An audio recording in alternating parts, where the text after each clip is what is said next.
comunicar-se.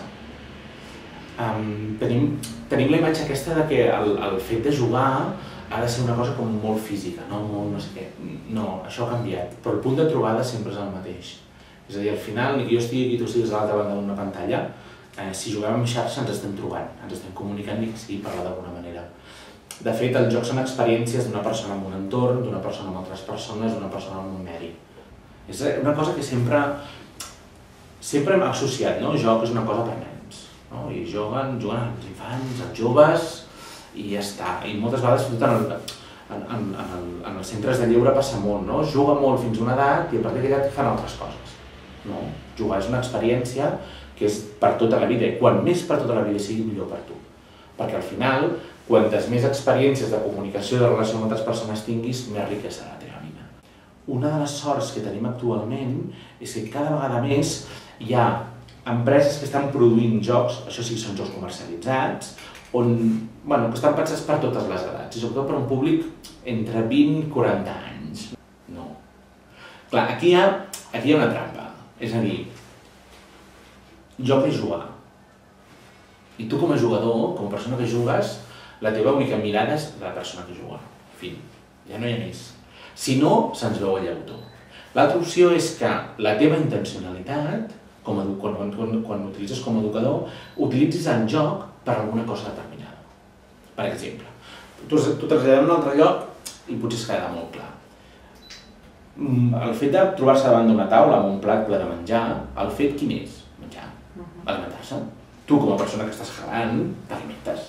Ara, la persona que ha cuinat aquest plat pot tenir una intencionalitat al darrere, que sigui des de que algú sigui el més exquisit possible o que sigui una alimentació equilibrada.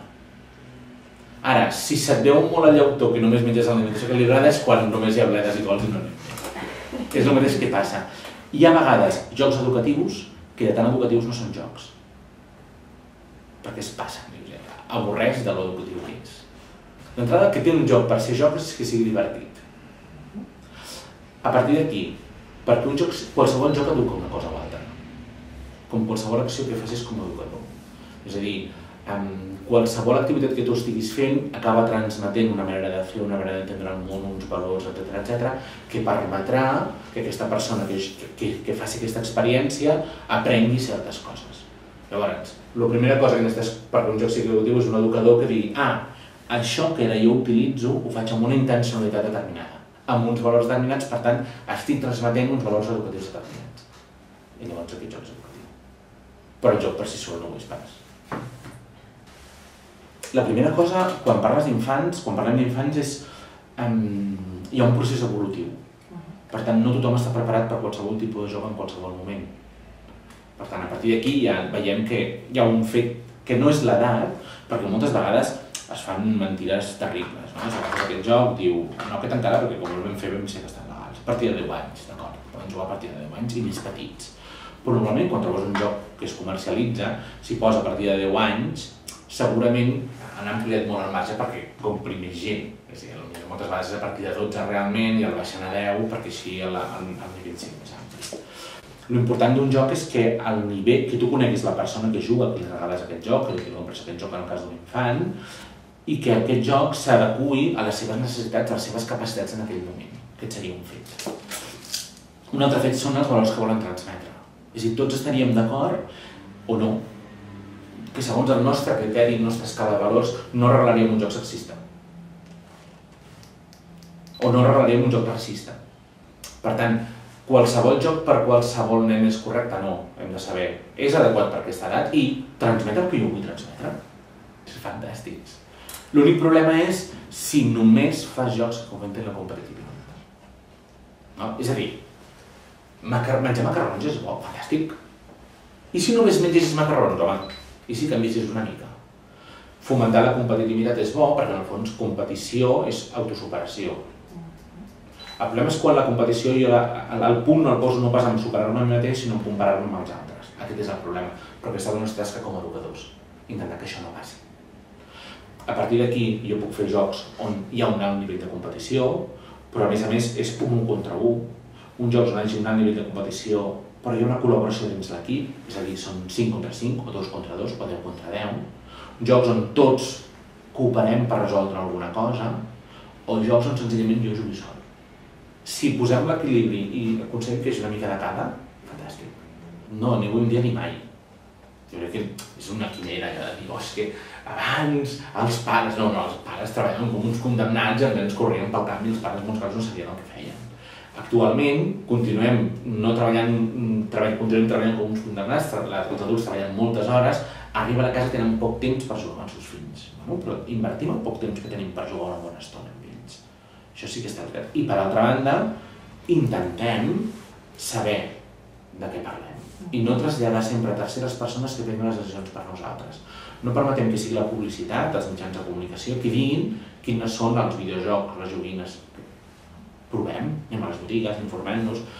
Al final tampoc es tracta d'un esforç tan gran, és a dir, de la mateixa manera que hi ha bons llibreters que tu vas i demanes quin llibre em recomanes. Evidentment, tu no t'has llegit tots els llibres del món, com dius, un llibre per al meu fill, per al meu nebot, perquè si per un nen, quin llibre em recomanes? I el llibreter, si és un bon llibreter, sabrà quin és un bon llibre per l'edat. Doncs també hi ha bons prescriptors de videojocs. Preguntem-los, escolteu, quines coses de les que teniu em recomaneu? Cada vegada més ens trobem que hi ha, a més per sort, hi ha pàgines web que fan crítiques. Ja sabem que no tindrem temps de jugar-ho tot, però mirem de què va, mirem una mica les imatges, si és l'estil, si no és l'estil, llegim, escollim, preguntem, i a partir d'aquí triem. Mira, quan feia cursos de monitors, una de les coses que m'agrada molt explicar és que explicar un joc és com explicar un conte. Moltes vegades el que es fa és, aquest joc l'expliques tu, però te l'has parat a pensar. Dedica't 2 minuts a veure quina cosa dius abans que l'altra. I tingues clar com expliques cada cosa. I hi ha la típica dubte. Quan faig els grups? Farem 2 grups. Si tu dius farem 2 grups, ja estan tots fent-se els grups. Ja no anem bé. Farem 2 grups, els fem ara. I després ja continuaràs explicant el joc. O farem 2 grups però els farem després. Ara no, ara estic atents a la resta de coses. És tenir tot això previst perquè no se t'escapi. Doncs jo l'únic consell, hi ha molts més, però un consell de recepta és estigue't 5 minuts, mira't el joc, pensa-te'l bé i pensa com l'explicaràs. I a partir d'aquí, quan comencis a jugar, utilitza els ulls i el cervell. Mira què passa i mira si has d'aturar un joc per modificar coses. Perquè un joc no és una cosa estàtica que serveix per qualsevol grup en qualsevol moment. Hi ha vegades que l'hauràs d'adaptar, l'hauràs de modificar, perquè el grup és molt nombrós, és poc nombrós, l'espai t'acompanya, no t'acompanya, i podràs fer totes les modificacions necessàries perquè allò funcioni. De fet, jo crec que no s'ensenya, s'aprèn. És com diferent. Es fa jugar i s'aprèn a jugar. S'aprèn a guanyar, s'aprèn a perdre, s'aprèn a discutir, s'aprèn experiències de com trobar la millor solució, s'aprèn a escoltar, s'aprèn a relacionar-se, s'aprèn a compartir les normes, s'aprèn a modificar-les, s'aprèn... Però ensenyar, no. Jo crec que es fa jugar. Ja està. Com és una cosa que segurament algun dia descobriran en el genom humà, que el cromosoma 37 és el cromosoma del joc, ho portem dins, segur, estic convençut. No, el joc és un recurs que interessa quan vols i tot val. És a dir, me'n recordo fa uns quants mesos em van passar un joc que havia fet la Societat Espanyola. Era un joc, en teoria, per treballar a l'alimentació, una cosa d'aquestes. Però realment no deixava de ser una oca miserable, trista, avorrida, a més molt avorrit, on realment no acabes transmetent res. És a dir, un dels bons indicadors que el joc està valorat és quan cada vegada hi hagi més especialistes en joc.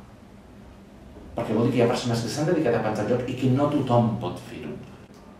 De la mateixa manera que ens trobarem, oi que no tothom pot escriure llibres?